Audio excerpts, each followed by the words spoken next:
믿음의 사람들을 우리가 말씀을 통해서 듣고 있는데요.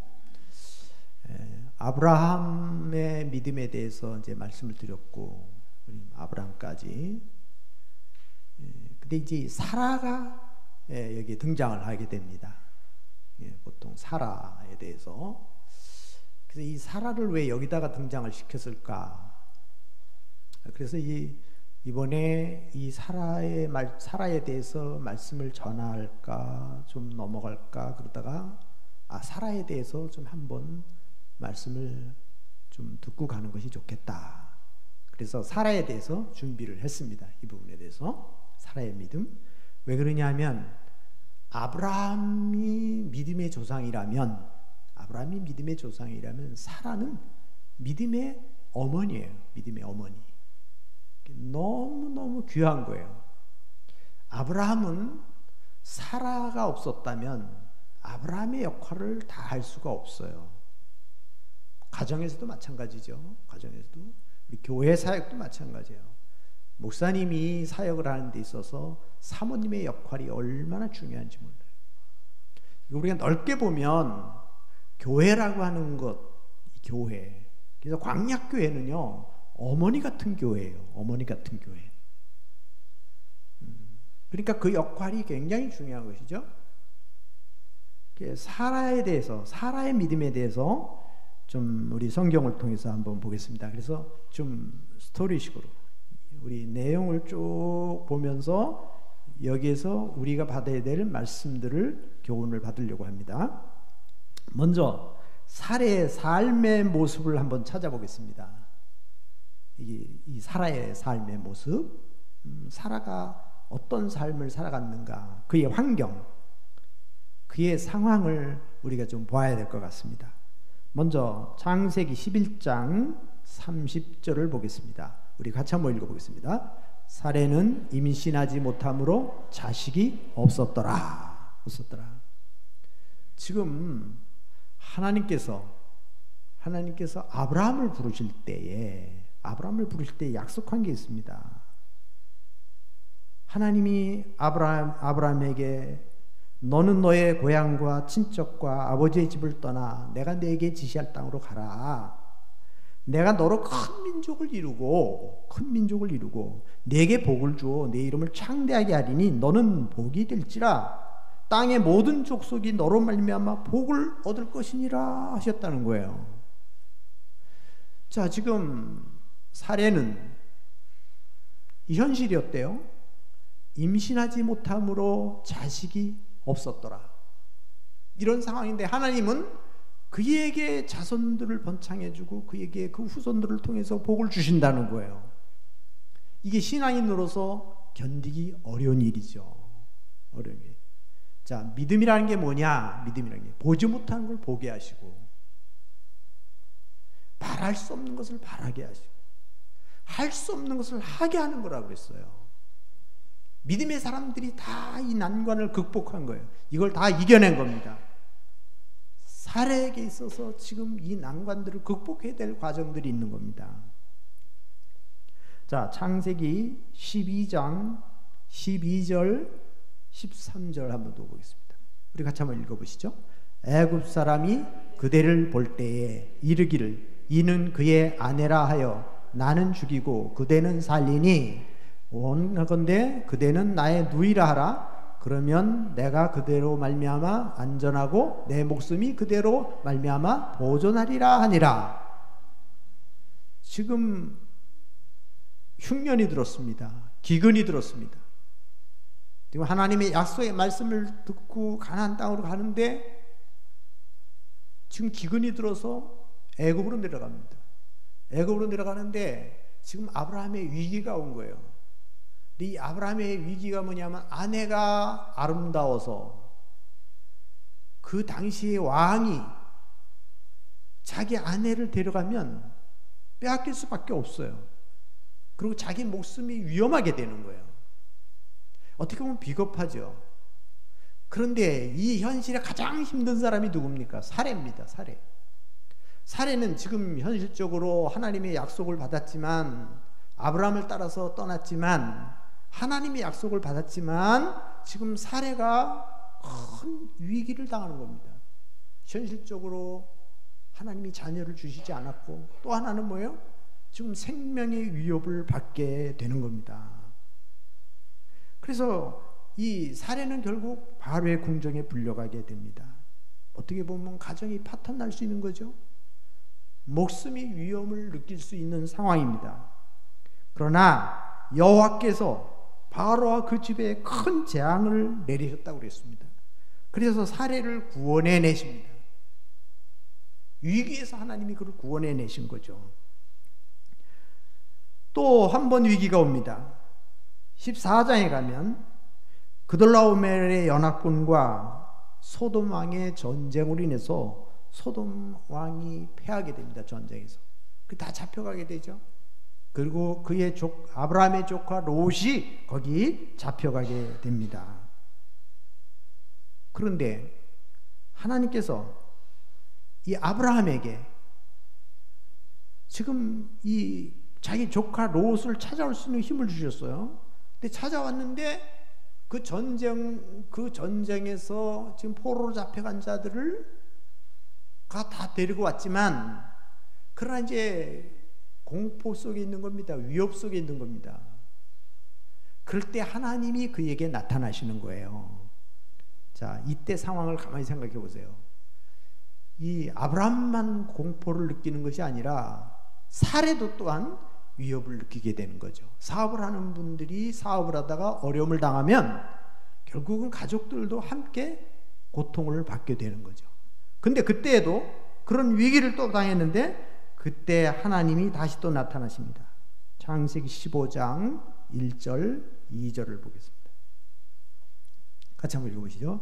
이후에 여호와의 말씀이 환상 중에 아브라함에게 임하여 이르시되 아브라함아 두려워하지 말라. 나는 네 방패요 너의 지극히 큰 상급이니라. 아브라함이 이르되 주 여호와여 무엇을 내게 주시려 하나이까. 나는 자식이 없사오니 나의 상속자는 이 다메섹 사람 엘리에셀이니이다. 자, 지금 상황도 위협 속에 있기도 하지만 하나님이 나타나셔서 아브라함에게 위로를 주고 계시는데, 아브라함도 지금 사례와 똑같이 어떤 마음이에요? 여호와여 무엇을 내게 주시려 하나이까. 나는 자녀가 없습니다. 그러니까 나의 상속자는 이 다메섹 사람 엘리에셀입니다. 아브라함의 마음도 그렇고 이 사례의 마음도 그렇고, 자, 경제적인 어려움이 있죠. 그 다음에 환경의 어려움을 당하고 있죠. 그 다음에 하나님의 약속은 받았지만 그것에 대한 하나님의 징조가 아직 자기에게 나타나지 않고 있죠. 그러니까 지금 이 사례의 마음속에는 갈등이 일어나는 거죠. 여러 가지 갈등이 일어난 겁니다. 여호와께서 그 사람이 내 상속자가 아니다. 내 몸에서 날짜가 내 상속자가 되리라. 그래서 4절에서 그렇게 말씀해요. 5절에서 하늘을 우러러 무뼈를 셀 수 있나 봐라. 또 그에게 이르되 내 자손이 이와 같으리라. 그래서 하나님이 그에게 위로를 해주시는 거예요. 붙들어 주시는 겁니다. 붙들어 주는 겁니다. 우리 창세기 16장 1절 2절 다시 한번 보겠습니다. 우리 같이 한번 읽어보겠습니다. 아브라함의 아내 사레는 출산하지 못하였고 그에게 한 여종이 있으니 애굽 사람이요 이름은 하갈이라. 사레가 아브라함에게 이르되 여호와께서 내 출산을 허락하지 아니하셨으니 원하건대 내 여종에게 들어가라. 내가 혹 그로 말미암아 자녀를 얻을까 하노라 하매 아브라함이 사레의 말을 들으니라. 지금 상황이 어떻습니까? 지금 사레의 심정이 어떻겠어요? 지금 사레는 하나님의 약속의 말씀을 붙들고 가야 되는데 아무런 징조가 보이지 않으니까 그가 지금 아브라함에게 자기의 종 하갈을 취해서 자녀를 낳으라는 거예요. 이것은 이제 해석이 조금 이 두 가지 해석을 하는 분들인데 한쪽에서는 또 그렇게 해석하는 분들도 있더라고요. 이게 사례가 너무너무 하나님의 약속을 믿었기 때문에, 하나님의 약속을 믿어서 하나님 주신다는 건 분명히 믿는데 하나님 자녀를 안 주시니까, 하나님은, 아브라함은 하나님이 세우셨고 하나님이 축복해 주신다는 약속을 하셨고 그러니까 하나님이 어떤 방법으로 주실까? 그러고 생각하다가 하갈을 통해서도 줄 수 있겠구나. 그래서 하갈을 아브라함에게 줬다는 거예요. 그러나 이것은 하나님이 원하는 것은 아닙니다. 하나님이 원하는 그건 나중에 다 나와요. 이 부분에 대해서. 그런데 이 하갈이 인간적인 생각으로 도무지 방법이 없으니까 지금 하갈을 아브라함에게 주는 거예요. 아브라함이 취한 게 아니에요. 아브라함이 취한 게 아니라 하갈이 그렇게 하자고 그런 거예요. 하갈이. 근데 그렇게 하는데 아브라함은 또 그렇게 또 하는 거예요. 그러니까 사례는 인간적인 입장에서 보면 상처가 되죠. 엄청난 아픔이 되고 상처가 되는 겁니다. 그러니까 우리 믿음 생활을 할 때 자세하게 잘 살펴봐야 돼요. 그래서 사례가 믿음이 좋다고, 아브라함이 믿음이 좋다고 말하지만, 제가 지난 시간에도 말씀드렸죠. 그것은 처음부터 좋은 믿음이 된 것이 아니고 하나님이 아브라함을 훈련시켜 갔다.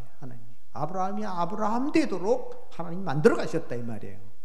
마찬가지로 사례도 마찬가지예요. 사례도 어떻게 믿음의 조상 가운데 들어갔느냐? 왜 히브리 기자가 사례의 믿음을 칭찬하고 있느냐? 그리고 로마서 사도 바울이 왜 이 사례의 믿음을 칭찬하고 있느냐? 베드로가 또 왜 사례의 믿음을 칭찬하고 있느냐? 이것은 그 과정을 거쳐서 믿음이 성숙됐을 때의 결말을 기록한 거예요.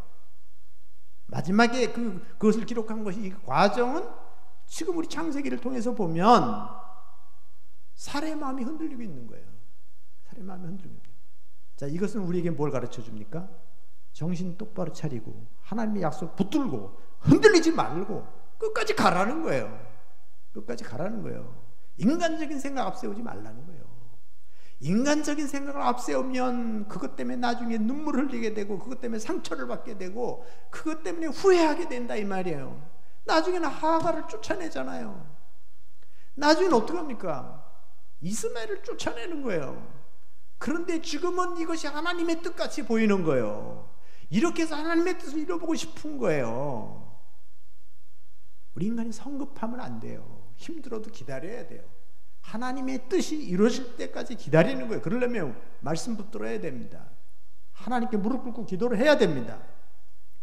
자, 그래서 이때에 가나안 땅에 거주한 지가 10년이라는 게 10년. 10년이 돼도 하나님의 응답이 오질 않는 거예요. 이루어지지 않는 겁니다. 근데 하나님은 계속해서 그를 붙들고 계속 나타나셔서 그에게 확신을 주시고 위로의 말씀을 줍니다.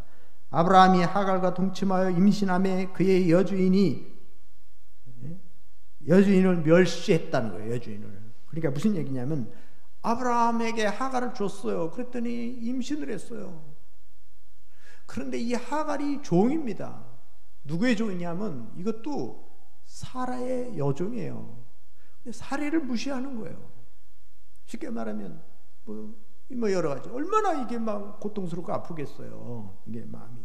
그러니까 사례가 뭐라고 그러냐면 거기 5절에 보면 사례가 아브라함에게 이르되 내가 받는 모욕을 당신이 받아야 옳도다. 지금 이제 막 원망이 나오죠.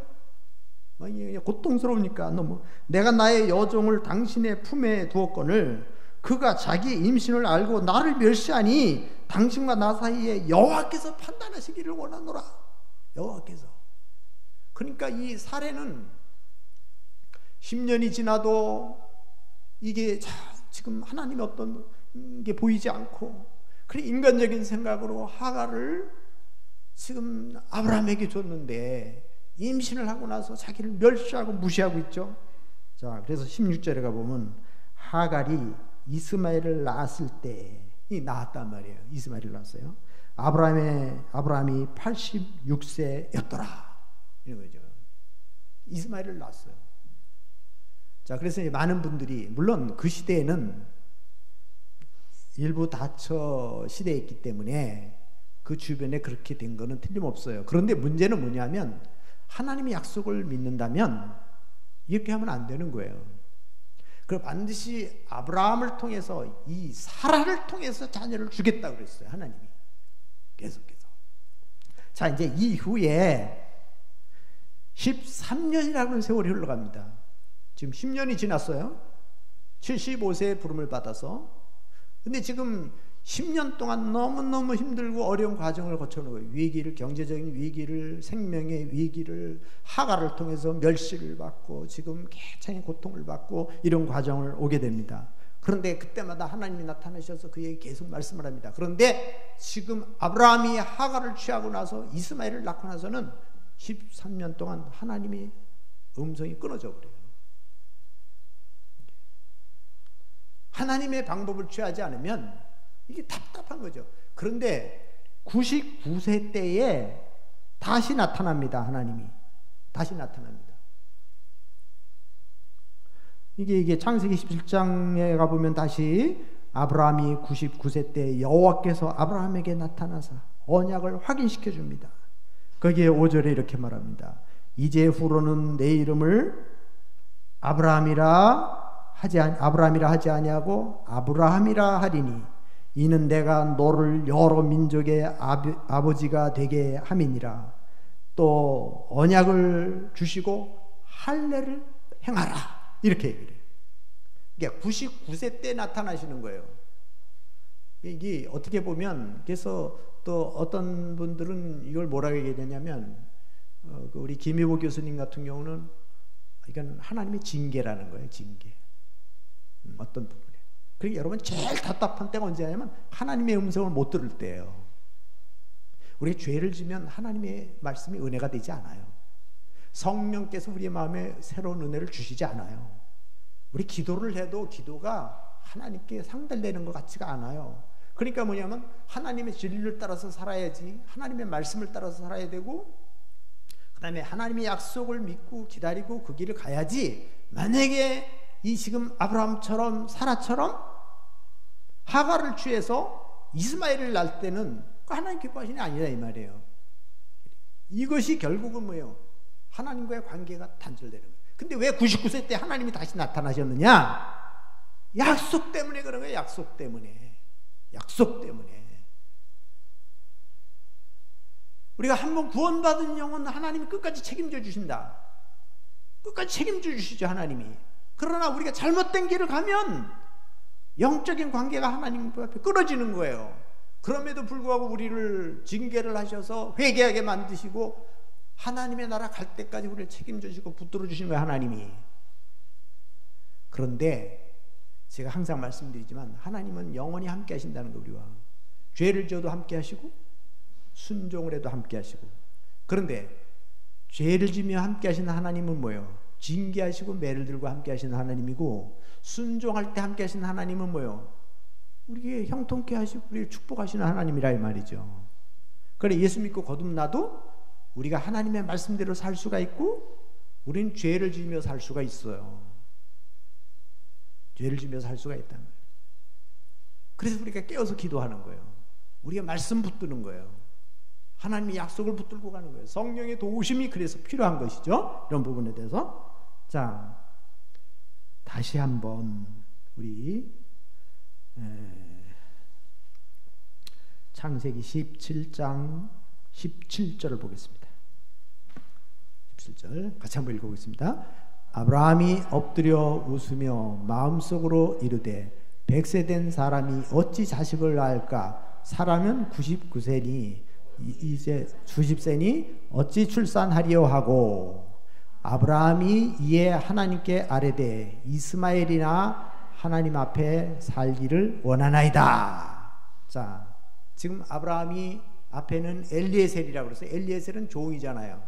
자기 집에서 길러온 종인데 아주 충성된 종이죠. 그런데 지금은 뭐냐면 이스마엘. 이제 마음이 어디로 바뀌었냐면, 자, 하나님은 지금 사례를 통해서 난 자식에게, 자녀에게 복을 주겠다는 거예요. 그를 통해서 자손들을 번창하겠다는 거예요. 그런데 지금 아브라함의 마음이 흔들리고 이 지금 사례의 마음이 흔들리니까 하가를 통해서 이스마엘을 낳았단 말이에요. 이스마엘을. 그러니까 인간적인 눈으로 보면 지금 하나님의 어떤 손길이 잘 안 보인단 말이죠. 그러니까 뭐예요? 눈에 보이는 걸 쫓아가는 거예요. 눈에 보이는 걸. 아, 엘리에셀을 하나님이 나에게 자손을 이렇게 주시려는가 보다. 그러다가 이스마엘을 통해서 나에게 또 자녀를 주시려는가 보다. 이렇게 생각을 하는 거예요. 그러니까 아브라함도 지금 흔들리고 있는 거죠. 이 부분에 대해서. 그런데 여기 19절에 보면 이 말씀이 나와요. 하나님이 이르시되 아니라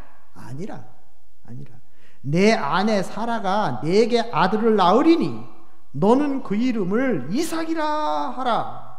내가 그와 내 언약을 세우리니 그의 후손에게 영원한 언약이 되리라. 지금 하나님이 아니다. 엘리에셀도 아니다. 이스마엘도 아니다. 누구라고요? 사라를 통해서 주겠다는 거예요. 사라를 통해서.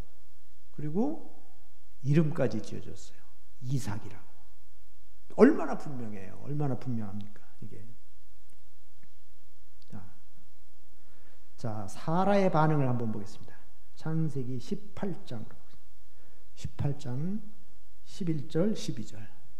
자, 아까는 아브라함의 반응을 봤죠? 네, 지금은 이제 한번 같이 읽어보겠습니다.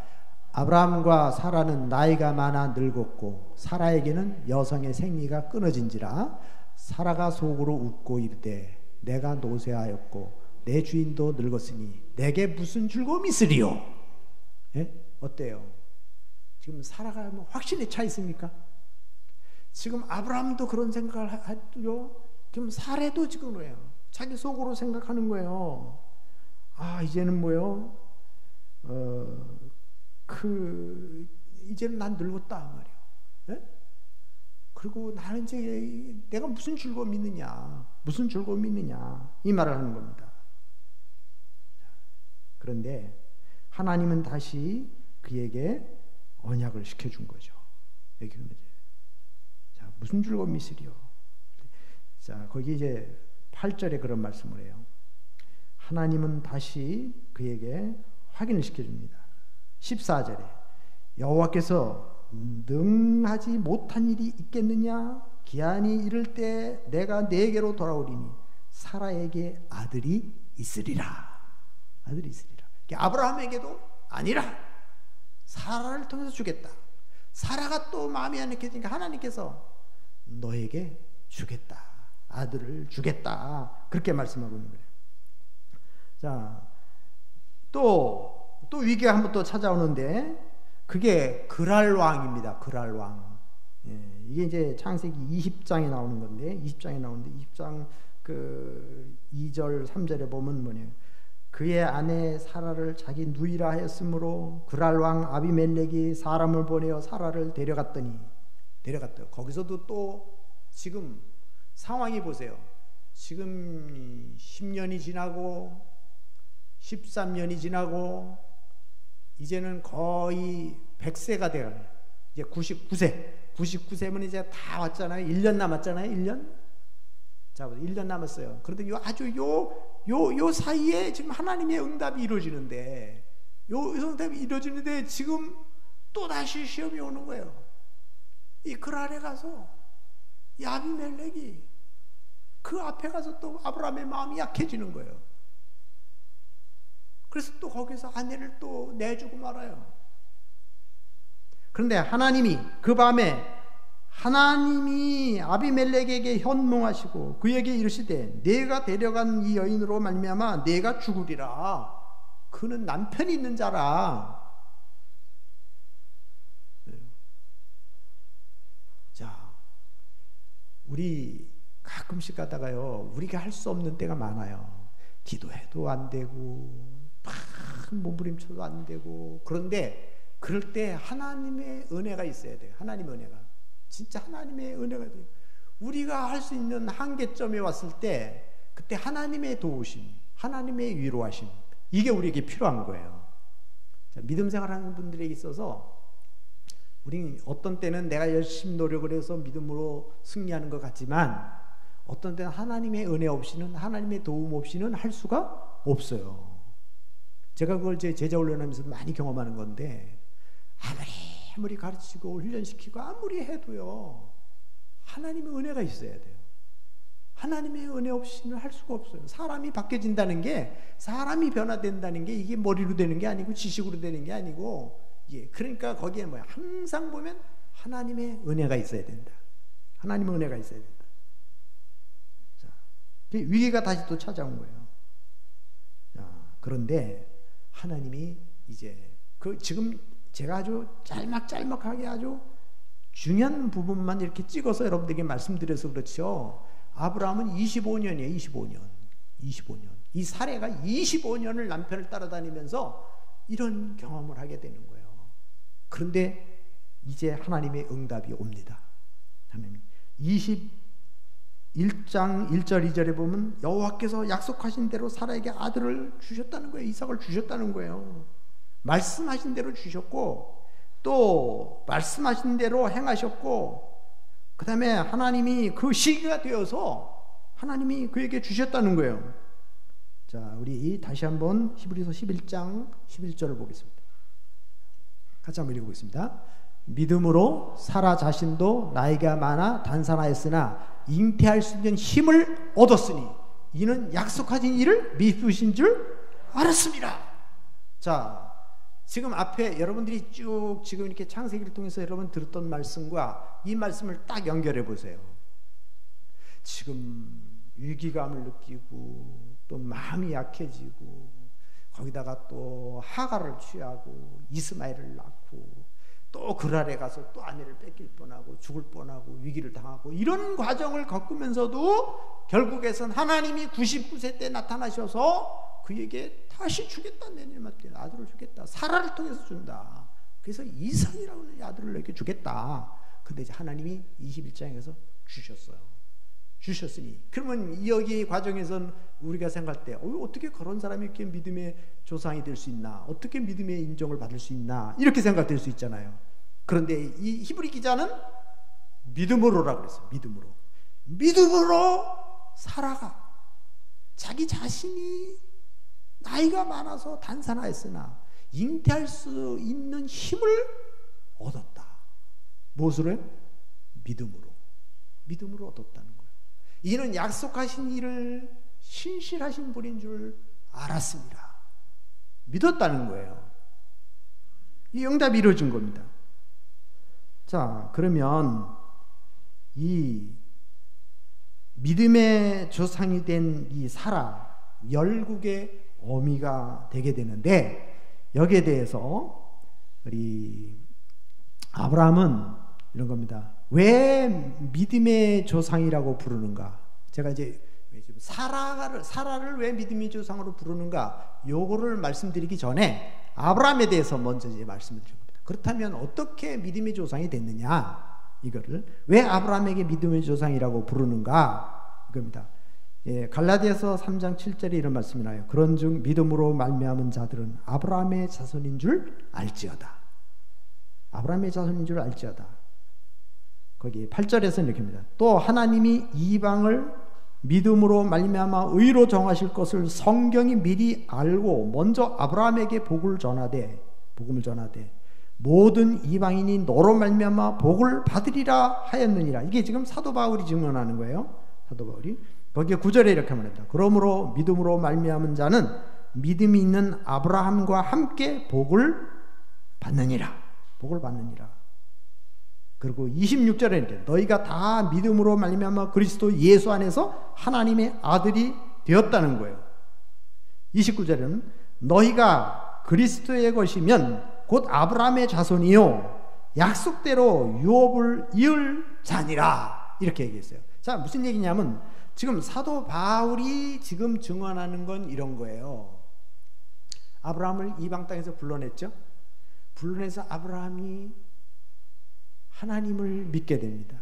근데 그가 의롭게 되는 게 어떻게 되냐면 할례로 되지 않고, 그가 혈통으로 되지 않고, 그가 행함으로 되지 않았다. 그가 율법으로 된 것이 아니라 여호와를 믿음의 의로 여기셨다는 거예요. 그래서 아브라함이 이방 사람인데 하나님의 백성이 돼요. 하나님의 자녀가 되는 거예요. 그리고 그에게 복음을 주는 거예요. 그를 통해서 또 이방 백성들을 구원할 수 있는 기회를 준다는 겁니다. 자, 이게 무슨 말이냐면, 만약에 우리 옛날에 우리 조선시대에 양반들만이 벼슬이 됐다면, 그러니까 그 족보가 없는 사람들이, 양반이 아닌 사람들은 벼슬을 할 수가 없는 거예요. 그런데 내려오면서 점점 내려오면서 개혁되기 시작하죠. 개혁되기 시작하면서 그 일반 평민들에게도 기회를 주는 때가 오기 시작을 하는 거예요. 그것이. 그것처럼. 근데 그런 것이 없으면 열리지 않잖아요. 그런데 하나님은 뭐예요? 하나님이 이미 아브라함 때부터 그걸 줬다는 거예요. 아브라함 때부터. 그래서 이방인에게 복음을 전할 것을 주셨다는 거예요. 그러니까 아브라함이 뭐예요? 이방 사람으로서 하나님의 백성이 되었고 구원의 백성이 됐단 말이죠. 모델이 된 거예요. 모델이. 사도 바울은 이런 겁니다. 사도 바울은 자기가 죄인 중에 괴수예요. 자기 같은 사람이 구원받았다는 사실이 너무너무 놀라운 거예요. 그러니까 사도 바울의 입장에서 보면 하나님 앞에 구원받지 못할 사람이 없다. 나를 구원한 걸 보면, 예? 이것처럼 아브라함도 마찬가지야. 아브라함도. 그래서 아브라함은 믿음의 조상이 되게, 믿음의 본보기가 된 거예요. 믿음의 본보기가 된 거예요. 이것이. 자, 그러면 이 사라에게 믿음의 어머니가 되게 하셨는데, 그게 무엇 때문에 그렇게 할 수 있었느냐? 그것도 이제 갈라디아서 4장 25절 26절을 한번 보겠습니다. 우리 같이 한번 읽어보겠습니다. 이 하갈은 아라비아에 있는 시내 산으로서 지금 있는 예루살렘과 같은 곳이니 그가 그 자녀들과 더불어 종노릇하고 오직 위에 있는 예루살렘은 자유자니 곧 우리의 어머니라. 예.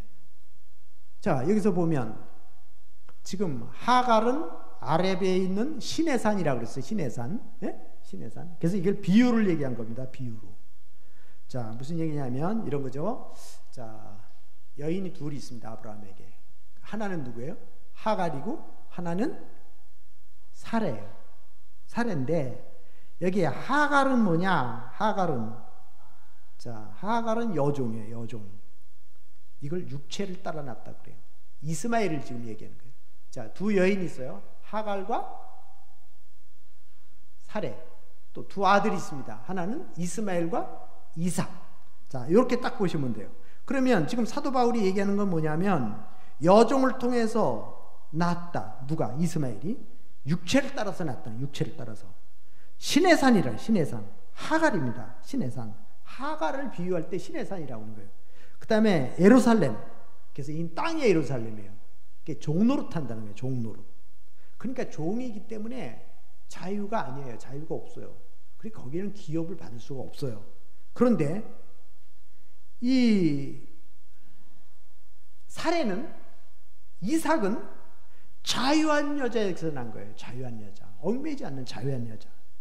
약속을 따라서 났어요. 육체를 따라 난 게 아니라 약속에 의해서 태어난 거예요.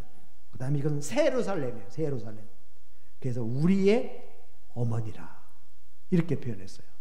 우리 어머니라. 그러니까 뭐요? 하나님의 믿음의 축복이 아브라함을 통해서 내려온 것처럼 아브라함을 통해서 내려와요. 아브라함의 후손으로 내려오는 거예요. 그런데 거기에 그 여인은 누가 들어가느냐? 하갈이 아니다. 이거 하갈이 아니라 사레라는 거예요. 사레. 그래서 사레를 통해서 이삭을 주었다는 겁니다. 자, 그런데 이걸 사도 바울이 뭐라고 이랬냐면, 형제들아 너희는 이삭과 같이 약속의 자녀라. 29절에 갈라디아서 4장 29절에 이렇게 말해요. 그때 육체를 따라 난 자가 성령을 따라 난 자를 박해한 것 같이, 이렇게 표현했어요. 박해한 것 같이 이제도 그러하도다. 이래도. 그럼 무슨 얘기냐면 지금 누가 핍박을 하냐, 무시를 하고 멸시하고 하냐면 하갈이 그런 거예요. 자기 입장에서 보면 자기가 아이를 낳았으니까, 먼저 낳았으니까, 야, 이거는 이제 내가 안방 차지하는 거야. 내가 아브라함의 모든 재산을 물려받는 거야. 이렇게 생각을 한 거죠. 그러니까 지금 자기 주인을 무시하는 거예요. 말도 듣지 않고 막 그러고. 근데 그것이 똑같이 누가 또 그러냐면 이삭이 태어나기 전에 누가? 이스마엘이 먼저 났어요. 그러니까 한 13살 차이 나지 않겠어요? 그러니까 이 이삭이 딱 태어나니까 이스마엘이 딱 볼 때 자기 것이라고 생각했는데 이삭이 태어났거든요. 그러니까 두드러 패는 거예요. 이 이삭을. 그리고 이삭 가만두겠어요? 나중에 죽이고 싶은 거죠. 요 녀석이 안 태어났으면 다 내 건데. 이게 태어났단 말이죠. 자, 그러니까 이때에 이 아브라함이 그 얘기를 하는 거예요.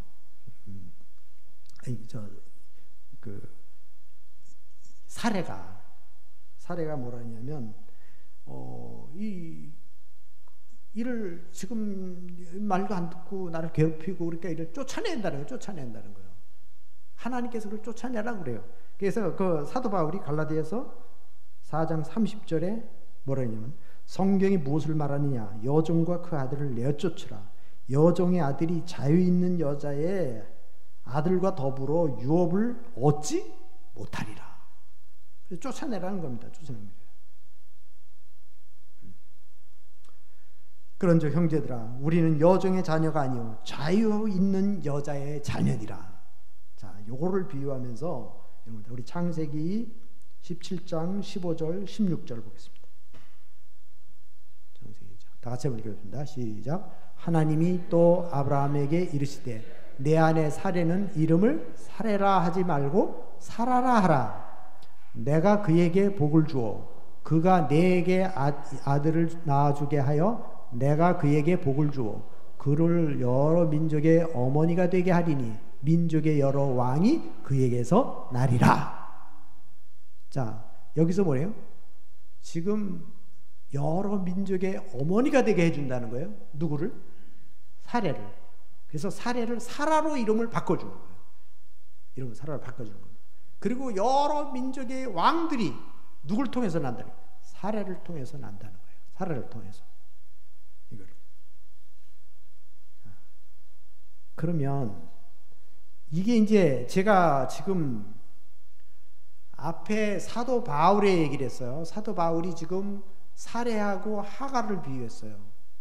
그 다음에 이스마엘과 이삭을 비유했어요. 근데 하갈은 그 축복의 기업을 이어받을 수 없고 이스마엘이 그 축복의 기업을 이어받을 수 없다라는 거예요. 그래서 진짜 하나님의 축복은 누굴 통해서 주느냐? 사레를 통해서 준다는 거예요. 사라를 통해서. 그리고 이삭을 통해서 준다는 거예요. 그거를 사도 바울도 성경에 그걸 이미 기록해놨다니, 창세기부터. 그걸 정리해서 표현하는 게 갈라디아서란 말이에요. 갈라디아 교인들에게 하나님이 이렇게 진짜 축복받을 사람은 약속의 자녀를 통해서 주시는데, 그것처럼 얘기를 하는 거예요. 그것처럼 마찬가지로 지금도 우리는 육의 사람이 있다는, 육의 사람, 영의 사람이 있고, 육의 사람이 먼저 태어났어요. 영의 사람이 우리 나중에 예수를 믿게 되는 거예요. 그러니까 아브라함의 하갈과 이스마엘이 약속의 자녀를 막 박해하는 것처럼, 핍박하는 것처럼 지금 우리 육의 사람이 영의 사람을 핍박하고 있다는, 우리 속에서. 여러분 안에 둘이 있는 거예요. 뭐가 있어요? 이삭과 같은 약속의 믿음의 생명이 있고 이스마엘과 같은 육의 소욕이 있는 거예요, 우리 안에. 그래서 그 육의 소욕을 내어 쫓으라는 거예요. 거듭나면 우리 속사람이 새 사람이 태어나잖아요, 우리가. 그것을 말하는 거예요. 지금 사레와 하갈을 통해서 보여준 것처럼, 이스마엘과 이삭을 통해서 보여준 것처럼 우리도 속사람, 성령의 사람, 믿음의 사람이 기업을 받을 자고 축복받을 것이지 우리 육의 소욕이 아니라는 거죠. 그러니까 여러분들도 뭐예요? 우리 속사람을 살려야 돼요. 새 생명의 사람을 살리는 겁니다. 우리 육신의 소욕은 기업을 받을 수가 없어요. 육신의 욕망들은, 우리의 정욕들이나 우리의 이상의 자랑이나 우리는 이런 것들은 다 뭐예요? 기업을 받을 수 없어요. 그러니까 거듭난다는 게 뭐예요? 새로운 삶을 살아간다는, 새로운 약속을 붙들고 나가는 거잖아요. 그거를 지금 사도 바울이 가르쳐주고 있는 거예요, 이 하갈을 통해서. 자, 그러면 이 사라가 가졌던 믿음이 뭐냐? 사라가 그러면 사레가 무엇 때문에 하나님이 사레의 믿음을 이렇게 칭찬하고 있는가? 이 말씀을 드리겠습니다. 자, 우리 베드로전서 3장 5절 6절 한번 보겠습니다. 같이 한번 읽어보십니다. 시작. 전에 하나님께 소망을 두었던 거룩한 부녀들도 이와 같이 자기 남편에게 순종함으로 자기를 단장하였으니 사라가 아브라함을 주라칭하여 순종한 것 같이 너희는 선을 행하고 아무 두려운 일에도 놀라지 아니하면 그의 딸이 된 것이니라. 아멘. 자, 여기서 지금 말하고자 하는 게 뭐냐면 베드로 사도가 지금 가정을 얘기하면서 아내와 남편에 대한 얘기를 합니다. 아내와 남편 얘기하면서 사라는 아브라함을 주라고 칭했다는 거예요. 아브라함을 신뢰하는 거죠. 자, 이게 오늘날 이런 거죠. 이런 가정에서 남편에게 순종해라. 남편에게 복종해라. 우리가 그렇게 얘기하잖아요. 근데 여러분들은, 우리 여자분들은 어때요? 좀 아멘 이렇게 나옵니까? 아, 시대가 어느 때인데 그러세요? 이럽니까? 어때요, 여러분들은? 남편에게 순종해야겠구나. 이런 마음이 생겨요, 안 생겨요? 안 생기죠? 예? 그러니까 사례의 믿음하고 비교가 안 되는 거예요. 사례는 믿음의 어머니가 되는 거예요. 약속의 축복에, 그래서 믿음의 조상들 가운데 이게 딱 들어가는 거예요. 그게 남편에게 순종한 사람이에요. 근데 어떤 남편이냐 이거예요. 어떤 남편? 믿음의 남편. 믿음의 남편이에요. 그리고 뭐예요? 하나님이 약속을 받은 남편이에요. 하나님께서 이 아브라함을 통해서 축복의 통로로 쓰신다는 걸 알았어요. 그걸 알았어요. 그러니까 이 남편이 순종하는 거예요. 여러분, 그런 믿음을 가지고 순종하지 않으면 남편에게 순종할 수가 없어요. 여러분들은 여러분 가정에 남편을 통해서 복을 준다고 믿으셔야 돼요. 이게 기독교의 가정이에요. 사례가 그걸 보여주는 거예요. 그러니까 베드로가 그걸 지금 얘기하는 거예요. 또 남편들에게 순종하라는 거예요. 남편들에게. 왜? 사례는 아브라함을 주처럼 섬겼다. 하나님처럼 섬겼다는 거예요. 하나님처럼. 이게 우리 신약의 우리 그리스도인들이에요. 그 남편들은 아내를 어떻게 해야 되느냐? 교회처럼 생각해요. 예수님이 교회를 사랑한 것처럼 사랑해야 돼요. 목숨 걸고 사랑해야 돼요, 자기 아내를. 그게 믿음의 조상 아브라함과 같아요. 아브라함이 나중에는 후회하는 거예요. 이거 깨달은 거예요. 아, 자기가 실수했구나, 잘못했구나, 그걸 깨닫는 거예요. 그래서 이제 아브라함도 그 부분을 깨닫게 되고 사례도 깨닫고. 그러니까 아브라함이 뭐예요? 하갈을 쫓아내는 거예요. 얼마나 마음이 아프겠어요. 그 이스마엘을 쫓아내는 거예요. 그 정말 아주 자기 살을 잘라내는 아픔이잖아요. 살을 잘라내는 아픔이에요. 그게 자기가 실수한 것에 대한 아픔과 고통을 받는 거예요. 죄는요, 죄의 값은 너무너무 아픈 거예요. 너무너무 아픈 거예요. 우리의 실수가 돌이킬 수 없는 상황을 만들어 놓을 수가 있다, 이 말이에요. 이 부분에 대해서. 그러니까 지금 여기 사라죠. 사라가 어떻게 이렇게 믿음의 조상이 될 수 있었느냐, 어떻게 이 믿음의 대열에 들었을 수 있느냐. 그건 남편에게 순종했다는. 어떤 남편이요? 하나님의 기업을 같이 받을 남편으로 본 거예요. 목사님들과 사모님들이 문제가 생겨가지고 목회를 못하는 목사님들이 많아요. 그 왜 그런지 아세요? 인간적인 남편으로 보니까 그런 거예요. 그럼 어떻게 순종이 돼요? 하나님의 기업을 같이 이어갈 동력자로 봐야지. 하나님의 축복을 세워갈 목사님을 봐야지. 그래서 돕는 자가 되고, 하나님이 분명히 남편을 통해서 하나님의 사역을 하신다, 생명살린 일을 이루어 가신다, 그렇게 봐야지 이게 순종이 되고 복종이 되는 것이지. 그랬을 때 사례가 받았던 축복과 같이 사모님도 그 복을 받는 거예요. 그거를. 그 제 아내가 가끔씩 그런 얘기를 해요. 참 많이 내 약점이 많고 부족한 게 많지만 많이 나를 따라주고 도와주고 협력하고 얘기하는. 그러니까 하나님의 은혜를 많이 경험하거든요. 그러니까 그런 거예요. 그런 이야기들을 하는 거예요. 그래서 그 아내가 단순히 인간적인 아내와 남편으로만 생각하는 것이 아니라 거기엔 영적인 축복이 담겨져 있단 말이죠. 예? 그러면 기독교인들 가정 마찬가지, 장로님의 가정도 마찬가지예요. 장로님 하나님 기름 부어서 세웠는데 장로님에게 같이 협력하고 돕는 아내가 순종의 삶을 살아갔을 때 장로님 믿음으로 쓸 수 있고 하나님의 축복을 이어가는 거예요. 그럼 그 축복이 결국은 뭐예요? 같이 받는 거예요. 같이. 우리 집사님들도 마찬가지고 이런 부분들도 하나님은 남편에게 이 복을 주는 거예요. 그걸 복을 이어서 가는 겁니다. 자, 순종의 삶을 살 수 있었다는 거. 약속받은 남편이라는 거. 자, 그 다음에 두 번째는 뭐냐면 사례가 어떻게 믿음의 이렇게 대회를 쓸 수 있었느냐. 사례는 하나님의 약속의 말씀을 공급받았어요. 하나님 약속. 이게 창세기 12장 1절 고향을 떠나라 그럴 때도 아브라함에게 주는 말씀을 들었죠. 그걸 들어왔죠. 자, 이게 하루아침에 되는 건 아니에요. 이 부분에 대해서 창세기 또 15장에서도 소돔과 전쟁 후에 두려워 말라 난 너의 상급이라 하는 말씀으로 시작돼서 그걸 봤습니다. 그래서 그에게 내 상속자는 사례를 통해서 낳는 자다. 이거를 받는 거예요. 그러니까 사례가 흔들리지만은 그것이 들으면서 자꾸 믿음이 하나씩 쌓여가는 거예요. 우리 성도들이 믿음이 하루아침에 크는 게 아니죠. 믿음이 자꾸 말씀을 듣고 하나님의 영적인 거 공급받고 그러면서 믿음이 커가는 거예요. 또 창세기 17장에서도 99세 때 하나님 나타나셔서 그에게 하는 거예요.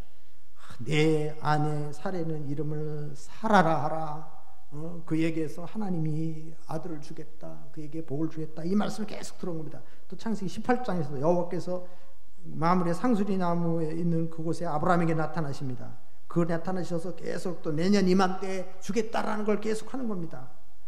이게 계속해서 지금 하나님의 말씀을 아브라함에게 공급해 주실 때에 사례도 같이 받는 거예요. 같이 이거를. 예, 같이. 그러니까 이 목사님들이나 사모님들이 목사님이 설교를 할 때 사모님들이 은혜를 못 받으면 신앙이 안 커요. 이게 자기 남편이라도 남편을 통해서 은혜를 받아야 돼. 은혜를 받아야 돼. 계속해서 그걸 경험해야 돼.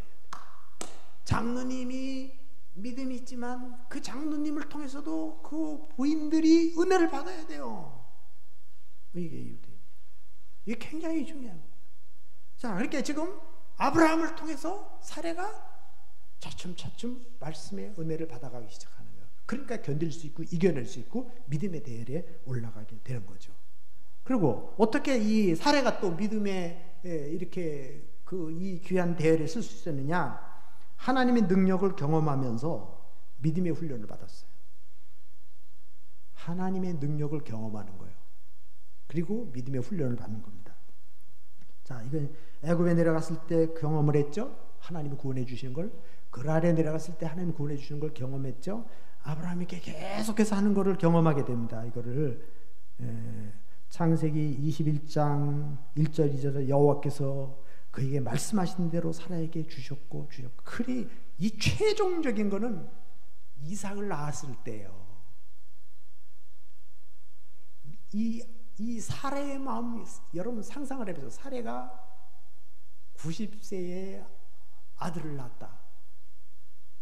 그렇게 눈물의 세월을 보내고 고통의 세월을 보내고 얼마나 힘들었겠어요. 그런데 그때 하나님이 때가 되어서 말씀하신 대로 위로하셨고 말씀한 대로 주셨고 하면서 그 다음에 젖을 먹였다는 거예요.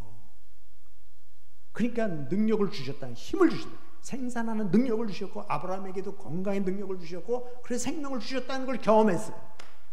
이게 부부가 같이 생활할 수 있는 건강의 능력도 주고 생리적인 건강도 회복시켜주고 영적인 것도 채워주고 그러니까 이게 놀랄 일 아니겠어요? 어떻게 하나님은 안 믿겠어요? 아브라함도 마찬가지. 아브라함도 100세의 아들을 낳고 보니까 완전히 뒤집어진 거예요, 믿음이. 그러니까 이삭을 바칠 때 아브라함이 그것 때문에 바칠 수 있는 힘이 생긴 거예요. 그리고 사례가 아브라함이 이삭을 바칠 때 아내가 반대하면 하겠어요, 못하겠어요? 못하는 거예요. 사례가 어떤 분들은 그렇게 얘기를 해서 그러더라고요. 여자들은 마음이 약해서 안 되기 때문에 아브라함이 아내하고 의논 안 하고 그냥 가서 하고 왔다. 어떻게 몰라요? 아브라함 난 그렇게 생각하지 않아요. 사례가 알았지만 그거 다 받아들이는 거예요. 이삭도 마찬가지예요. 이삭도 도망갈 수 있는 나이요. 그런데 이삭이 그걸 알았어요. 아버지로부터 그 얘기를 들었고 어머니로부터 그 얘기를 들었을 거 아니에요. 그러니까 그건 믿음이 있었던 거예요. 하나님이 살려줄 걸 믿은 거예요.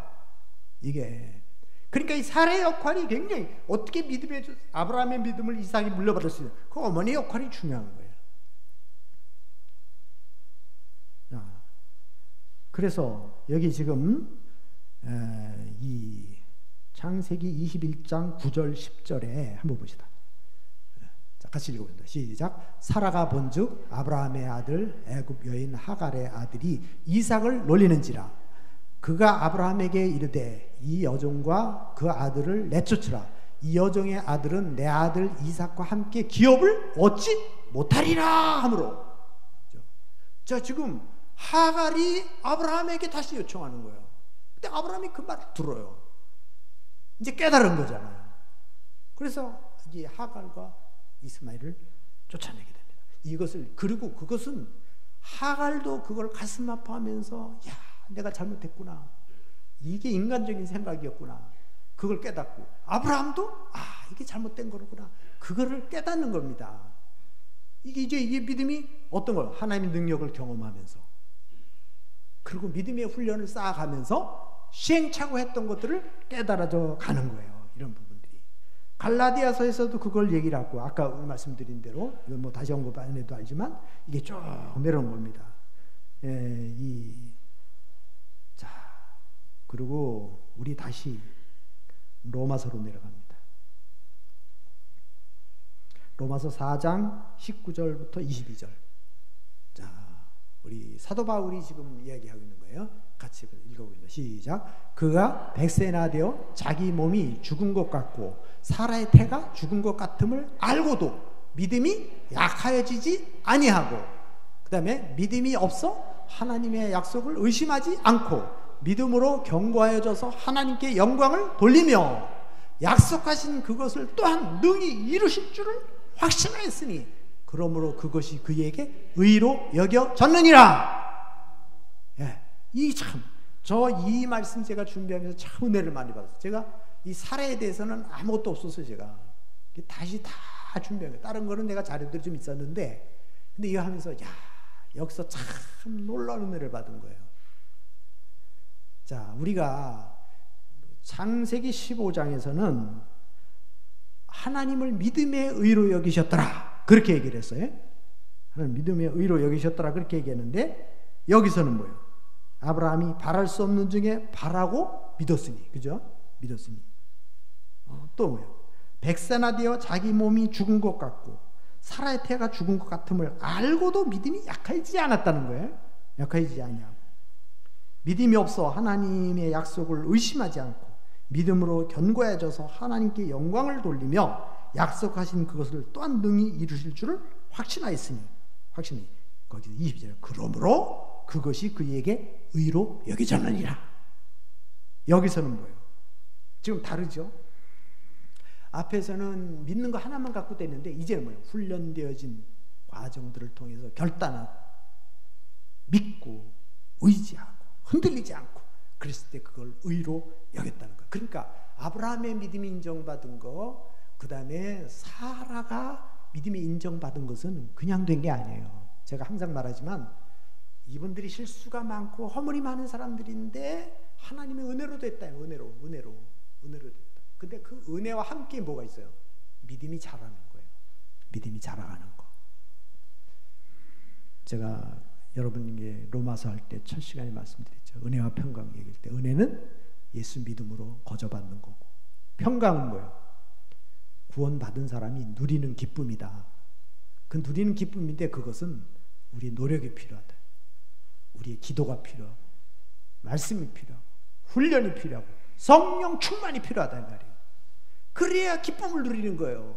예수 믿고 구원받아도 어떻게 승리의 삶을 살 수 있느냐, 어떻게 하나님 앞에 인정을 받고 우리가 쓰임받고 살아가느냐는 것은, 그것은 우리가 하나님 앞에 말씀을 사모하고 우리 하나님 앞에 눈물로 기도하고 죄와 싸우고 훈련되어지고 어린아이 상태에 머물러 있으면 안 돼요. 어린아이 상태에 머물러 있으면 매일 얻어 터지고 상처받고 넘어지는 거예요.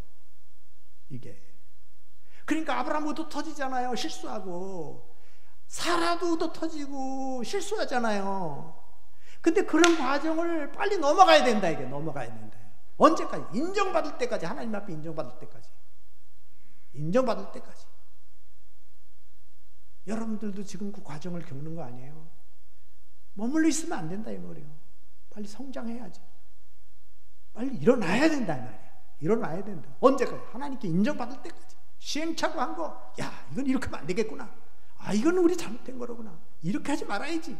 그래서 그 마지막에 우리가 그 승리의 지점에 갔을 때 이렇게 신약의 베드로가, 그리고 여기 사도 바울이, 이 히브리 기자가 아브라함의 믿음을 칭찬하고 사라의 믿음을 칭찬한 것처럼 여러분들도 마지막엔 이런 칭찬을 받아야 하지 않겠습니까? 이게 우리가 면류관이죠. 이게 평강이죠. 이게 은혜예요. 이게 은혜고 이게 열매예요. 믿음의 열매. 이것이 믿음의 유산이에요. 믿음의 축복이고요. 이걸 물려줘야죠. 내가 실패한 걸 물려주면 되겠냐 이 말이에요. 이걸 물려줘야지. 우리 후손들에게. 아브라함이 그걸 물려주잖아요. 자, 이제 뭐 좀 시간 내에 참 죄송한데 정리를 해야겠네요. 자, 그 보상을 줬죠. 충분히 지금 이 보상을 줍니다. 이게 제가 다 얘기 못해요. 이 부분 생략하겠습니다. 마지막으로 창세기 23장 19절을 보겠습니다. 창세기 23장 19절 다 같이 읽습니다. 시작. 그 후에 아브라함이 그 아내 사라를 가나안 땅 마므레 앞 막벨라 굴에 장사하였더라. 마므레는 곧 헤브론이라. 이게 지금 사라가 장례식을 치르는 이 장면이에요. 사라가 죽었어요 먼저. 그래서 어디 가나안 땅 마므레 앞 막벨라 그 굴에, 막벨라 굴에 거기에 장례식을 치렀다 이거. 거기 매장을 했다는 거거든요. 근데 이게 왜 중요하냐 이게. 아브라함이 땅을 샀어요. 그 땅을 사서 장지를 만들어. 아브라함 뭐예요? 하나님의 약속을 믿는 사람이에요. 그걸 내다본 거예요. 뭘 내다보냐? 우리 자손들이, 후손들이 애굽에 내려갈 것에 대한 걸 또 알았고 그 후손들이 다시 돌아올 걸 알았어요. 그 장지를 다 만들어 준비해 놓은 거예요. 준비해 놨어요. 근데 아브라함이 죽고 거기다 장례식을 치러 놓은 거예요. 제가 지난번에 얘기했죠? 그 다음에 여기에 야곱이 애굽에 내려가서 세월이 많이 흐른 후에 저 애굽에 내려가서 다시 그 죽었을 때 나의 시신을 어디다 물어달라?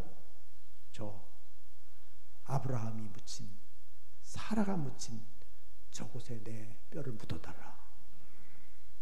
여기 이삭이 거기에 묻혔고, 그럼 몇백 년이 흐른 후에, 대가 바뀐 후에 그걸 내다본 거야 아브라함. 그래서 거기다가 다시 장례식을 치르는 거예요. 그 다음에 요셉이 죽으면서 또 유언을 하잖아요. 우리가 나를 그대로 잘 보관했다가 가나안 땅 들어갈 때 내 유골을 메고 나가서 저기에다 묻어달라. 그래서 약품 처리해가지고 놔뒀다가 나중에 이스라엘 백성이 나오면서 그걸 메고 나오는 거예요. 거기다 묻어요. 여기에 제일 첫 번째로 누가 들어갑니까? 사라가 이곳에 장례식을 치르는 겁니다. 여러분 이 장례식이 얼마나 중요한지 몰라요. 그리고 이 묘라는 것은 자손들이 그 조상의 묘를 만들어 놓는 거는 너무 그걸 우상시하는 거는 나쁜 거지만 그것은 하나의 어떤 상징적인, 양화진에 가면 선교사님들의 묘가 있어요. 그죠? 여러분 그걸 보면서 그걸 보는 것처럼 아브라함의 후손들이 이걸 보면서 야 이런 걸 바라보는 거예요. 사라는 믿음의 사람이에요. 사라는. 여러분 어머니들의 역할이 얼마나 중요합니까? 아내의 역할이 얼마나 중요합니까? 이게 오늘날은 교회예요. 교회가 어머니 같은, 사라와 같은 그 믿음의 유산을 우리 자녀들에게 물려주는 거예요. 기도하겠습니다.